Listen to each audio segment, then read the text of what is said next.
ആ ഒരു മെഡിറ്റേഷൻ ധ്യാനം അതിലങ്ങനെ എത്തിപ്പെട്ടു. അങ്ങനെ യൂട്യൂബിൽ നിന്ന് ഓരോന്നും എക്സ്പീരിയൻസ് ചെയ്യാൻ തുടങ്ങി. ധ്യാനം എങ്ങനെ, അതിലൂടെ നമുക്ക് എത്രാപ്പം കുറച്ച് എനിക്ക് സത്യങ്ങൾ മനസ്സിലാക്കാൻ പറ്റി. കാരണം അവൾ ഈ ഭൂമിയിൽ എന്ത് ഉദ്ദേശത്തോടെയാണേ വന്നത്, അവളെ കർത്തവ്യം പൂർത്തിയാക്കി. ഇന്നും എവിടെ കണ്ടാലും ഇപ്പൊ നിങ്ങൾ തന്നെ വന്നപ്പോൾ മരണശേഷം എപ്പോഴേക്കോ അമ്മയ്ക്ക് സാന്നിധ്യം ഫീൽ ചെയ്തിട്ടുണ്ട്. സാന്നിധ്യം ഫീൽ ചെയ്തത് അത് സോൾ കൺസൾട്ടേഷൻ എന്ന് പറഞ്ഞിട്ടൊരു, ഞാൻ കുറേ വീഡിയോ ഇങ്ങനെ കണ്ടപ്പോഴേക്ക് എനിക്കും എൻ്റെ മോളെ കാണണം തോന്നി. അങ്ങനെ കാണുമോ, അങ്ങനെയാണെങ്കിൽ ഞാൻ ആ കൺസൾട്ടേഷൻ ഇരുന്നു. അവളൊരു മുല്ലപ്പൂവൊക്കെ ചൂടിയിട്ട് ഒരു നെഗറ്റീവ് പ്രിന്റ് പോലെ അവൾ വന്നു. ആ ഒരു വേസ്റ്റ് കണ്ടു ഞാൻ, അവളിങ്ങനെ വന്നു. അപ്പോൾ ഇതൊക്കെ ചിലർ വിശ്വസിക്കും, ചിലർ വിശ്വസിക്കാതിരിക്കും. വിശ്വസിച്ച് ഞാൻ തിരിച്ച് അവളെ കണ്ടു. പിന്നെ ഈ മെഡിറ്റേഷൻ ധ്യാനം, പിന്നെ അന്ന് എന്നോട് സീമ പറഞ്ഞിട്ടുണ്ടായിരുന്നു, ചേച്ചി RCCയിൽ ഒരു ആശ്രയ ഓർഗനൈസേഷൻ എന്ന് പറഞ്ഞിട്ടൊരു ഇതുണ്ട്, വലിയൊരു സംഭവമാണ്. അപ്പം അതിലിപ്പോൾ ഞാൻ സർവീസ് ചെയ്യുന്നുണ്ട്. സെക്കൻഡ് അത് ഞായറാഴ്ച ഒഴികെ എല്ലാം വലിയ ഞാൻ എന്നെപ്പോലത്തെ 2-3 പേരെ സാധാരണക്കാരായവരുള്ളൂ. എല്ലാം വലിയ ജോലിയിലിരിക്കുന്നവരും റിട്ടയർഡ് ആയവരും അല്ലാത്ത എല്ലാം വലിയ ആൾക്കാരെന്ന് വെച്ചാൽ നമ്മൾ ഈ താഴെ ക്യാൻറ്റീനിലില്ല കഞ്ഞിവെള്ളം എടുക്കുക, അത് ഇതിൽ പറയാവോന്ന് അറിയില്ല.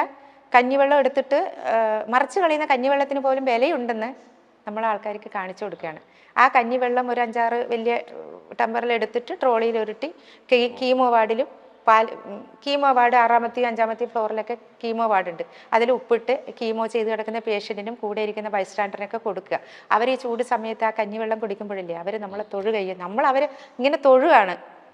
ഒരു ഗ്ലാസ് വെള്ളം കിട്ടിയിരുന്നെങ്കിൽ എന്ന് ആശുപത്രിയിൽ കിടന്ന് ആഗ്രഹിക്കുന്നവർക്ക് നമ്മൾ ഡയറക്റ്റ് കഞ്ഞിവെള്ളം കൊണ്ട് കൊടുക്കണം, അവരോടൊരു സാന്ത്വന വാക്ക് പറയുക.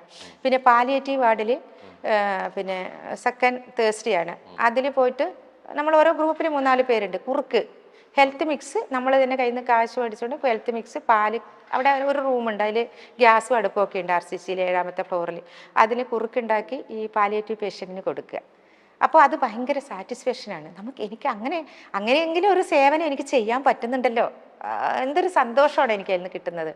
കാരണം അതൊക്കെ ഒരു വലിയ കാര്യമല്ലെങ്കിലും മറിച്ച് കളയുന്ന കഞ്ഞിവെള്ളമാണ്. അപ്പോൾ എത്രയോ പേര് അവിടെ സർവീസ് ചെയ്യുന്നുണ്ടെന്ന് അറിയാമോ ആശ്രയ ഓർഗനൈസേഷൻ്റെ. അമ്മയും ശനേശിയുമായിട്ടുള്ള അവസാന ഒരു നിമിഷം ശരിക്കും ഏതായിരുന്നു? അവസാന സമയം ശരിക്കും എപ്പോഴായിരുന്നു? ഞാനും മോളുമായിട്ടുള്ള അവസാന സമയം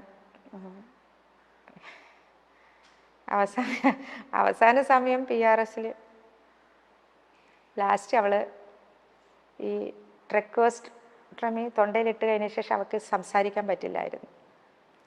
അപ്പം ഞങ്ങൾ ഇവിടുന്ന്, എനിക്കറിയില്ലായിരുന്നു കുഞ്ഞിന് 2ാമതും ഇത് വന്ന് സ്പൈനലിൽ സ്പ്രെഡായിട്ട്.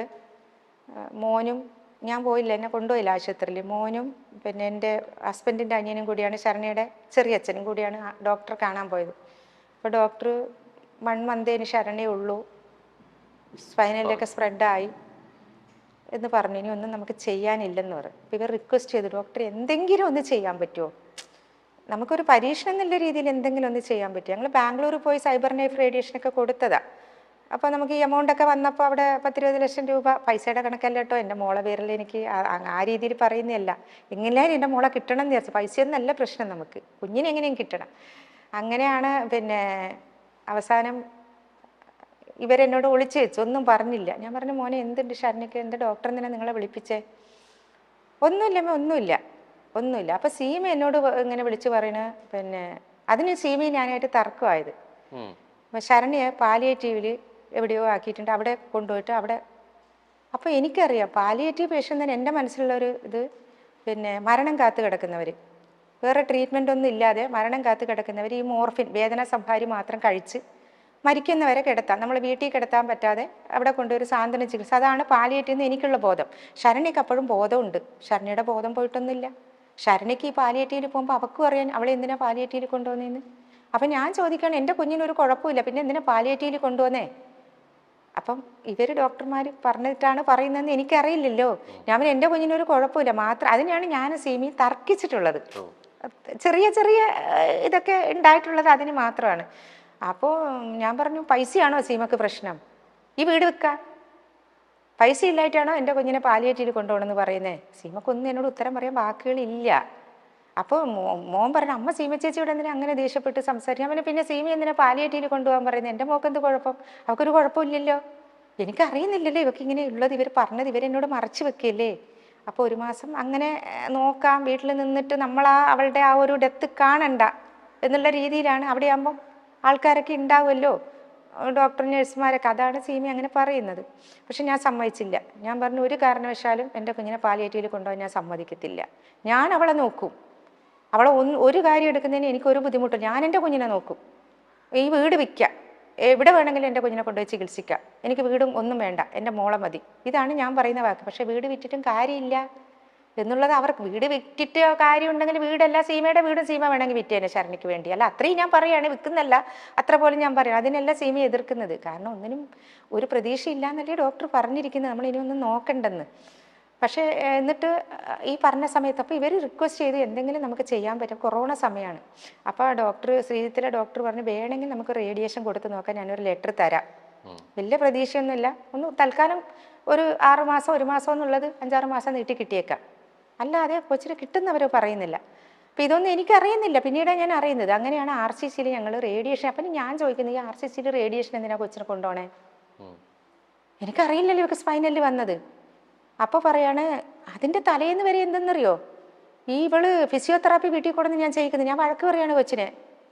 ഈ കൊച്ചിന് ഈ സ്പൈനലിൽ ഇത് വന്നിട്ടാണ് ആന ചിഹ്നം വിളിക്കും പോലെ ചിഹ്നം വിളിക്കുന്നതെന്ന് എനിക്കറിയില്ല. കരയോ? എനിക്കറിയില്ല. ഈ ഫിസിയോതെറാപ്പിസ്റ്റ് പറയും ശരണ്യെ ചെയ്യേ, പിന്നെ ആൻറ്റിയാണ് ശരണ്യെ വഷളാക്കുന്നത്, ശരണ്യെ കൈ ഇങ്ങനെ ഷിവർ ചെയ്യും, ആൻറ്റി വാരി കൊടുക്കരുത്, അവളെ കൊണ്ട് ഒറ്റയ്ക്ക് വാരി കഴിപ്പിക്കും.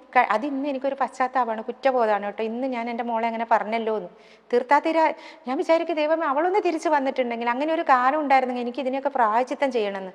ഞാൻ അവളെ ഒത്തിരി വഴക്ക് പറഞ്ഞു മോനെ. കാരണം നിനക്ക് മടിയാണെടി, നിനക്ക് എപ്പോഴും നിൻ്റെ അപ്പിയൊക്കെ അമ്മ എടുത്ത് നിനക്ക് ശീലമായിപ്പോയി, നിനക്ക് ബാത്റൂം പോയി അപ്പിയിടാൻ മടിയാണ്, മൂത്രമൊക്കെ നിനക്ക് ബെഡിൽ ഒഴിച്ച് ശീലമായിപ്പോയി, എല്ലാം ഞാനുണ്ടല്ലോ, എൻ്റെ കാലം കഴിഞ്ഞാൽ നിനക്ക് നോക്കാലോ, നിന്നെ ആരോ നോക്കുന്നു, എൻ്റെ കാലം കഴിഞ്ഞാൽ നിന്നെ ആരോ നോക്കും. അപ്പം ഞാൻ എന്തിനാ മോനെ ഇത് വഴക്ക് പറയുന്നത് അവളെ? ഇവള് ഉഷാറായി വരാൻ. അവൻ പറയുന്ന ഫിസിയോതെറാപ്പിസ്റ്റ് ഒരു മഹാദേവൻ എന്നിട്ട് മോനെ എന്നോട് പറഞ്ഞ അമ്മ ഇവളെ ഓമനിച്ച് വഷളാക്കുക, നമ്മളെ ചെയ്യിക്കണം, ഫിസിയോതെറാപ്പിയൊക്കെ നമ്മളിങ്ങനെ ചെയ്യിക്കണം, ഇങ്ങനെ ഈ കസേരയിൽ എഴുന്നേൽപ്പിക്കണം, എഴുന്നേൽക്കടി ഇങ്ങനെ ഞാൻ പറയാണ്. അപ്പോൾ ഇവക്ക് പറ്റുന്നില്ല. അപ്പോൾ ഒച്ചത്തി കരയാണ്. അവന് കള്ളക്കരച്ചിലാണ്, നീ കര, നിനക്ക് മടിയാണ്, വാ നിന്നെ കൊണ്ട് കിടത്താം, നീ ഇനി ചെയ്യണ്ട, നീ ഇങ്ങനെ കിടക്ക്. ഇതാണ് ഞാൻ പറയുന്നത്. എൻ്റെ കുഞ്ഞു പറഞ്ഞൊരു വാക്ക് എനിക്ക് ഇന്നും ഉള്ളിത്തട്ടുന്നത്, ദൈവമേ ദൈവമേ, എൻ്റെ അമ്മക്ക് പോലും ഞാനൊരു ബേഡനായ, എന്നെ അങ്ങ് എടുക്ക് ദൈവമേ എന്നാ ഇവള് പറയുന്നില്ലേ. എപ്പോഴും ഈ കലാകാരന്മാരുടെയും കലാകാരികളുടെയും ജീവിതത്തിൽ പറയുന്ന ഒരു കാര്യമുണ്ട്, അവർ നമ്മളൊപ്പം ഇല്ലെങ്കിലും മരണപ്പെട്ടാലും ആ ചെയ്തു വെച്ച വേഷങ്ങൾ കൊണ്ടും ആ സാന്നിധ്യം കൊണ്ട് എപ്പോഴും നമ്മോടൊപ്പം ഉണ്ടായിരിക്കും എന്നുള്ളത്. അതെ. തനിക്ക് വീടൊന്നും വേണമായിരുന്നു എന്ന് ഒരു ആഗ്രഹവും ഇല്ലായിരുന്നു എന്നാണ് ശരണ്യയുടെ അമ്മ പറയുന്നത്. വീട് വേണമെന്നേ ഇല്ലായിരുന്നു, എനിക്ക് ശരണ്യ മാത്രം മതിയായിരുന്നു. പക്ഷേ ഒരു കാര്യമുണ്ട്, ഞങ്ങളൊരു വാടക വീട്ടിലായിരുന്നുവെങ്കിൽ ശരണ്യ മരിച്ച ശേഷം ആ ബോഡി വീട്ടിലേക്ക് കൊണ്ടുവരാൻ ചിലപ്പോൾ ആ വാടക വീട്ടുകാർ സമ്മതിക്കില്ലായിരുന്നു. അങ്ങനെ നേരെ ശ്മശാനത്തിലേക്ക് കൊണ്ടുപോകേണ്ടി വന്നേനെ. ഇത് സ്വന്തം വീടായതുകൊണ്ടാണ് നമുക്കവിടെ കൊണ്ടുവരാൻ പറ്റിയത്. ശരിക്കും പറഞ്ഞാൽ ഇത് സ്വന്തം വീടല്ല, വാടക വീടായിരുന്നുവെങ്കിൽ ഉറപ്പായിട്ടും സീമയുടെ സ്വന്തം വീട്ടിലേക്ക് ശരണ്യയുടെ ശരീരം കൊണ്ടുപോയേനെ, ആ ജീവന്റെ ശരീരം കൊണ്ടുപോയേനെ. ഇതിനുശേഷം സീമയും സംസാരിക്കുന്നുണ്ട്. അതിൽ സീമ പറയുന്നുണ്ട്, ശരണ്യ ഏതോ മുജ്ജന്മത്തിൽ തൻ്റെ മകളായി ജനിച്ചൊരു കുട്ടിയാണ് എന്ന്. കാരണം സ്നേഹസീമയിലേക്ക് താമസം മാറിയ ശേഷം ഇവർ അമ്പലത്തിൽ പോയപ്പോൾ ശരണ്യക്ക് പെട്ടെന്ന് ബാത്റൂമിൽ പോകണം തോന്നി. അങ്ങനെ ശരണ്യയുടെ ഡ്രസ്സിലും ഒക്കെ മോശനായി. എന്നാൽ അതെല്ലാം ഒരറപ്പും കൂടാതെ സീമയാണ് കഴുകി കൊടുത്തത്. ഒരറപ്പുമില്ലേ ചേച്ചി എന്ന് ശരണ്യ തന്നെ ചോദിച്ചിട്ടുണ്ട്. എന്നാൽ എന്തിനാണ് അറപ്പ്, നീ എൻ്റെ മോളല്ലേ എന്നാണ് സീമ മറുപടി പറഞ്ഞത്. ഇന്നും സീമയെക്കുറിച്ച് പറയുമ്പോൾ ആ അമ്മയ്ക്ക് കണ്ണുനീര് വരുന്നുണ്ട്.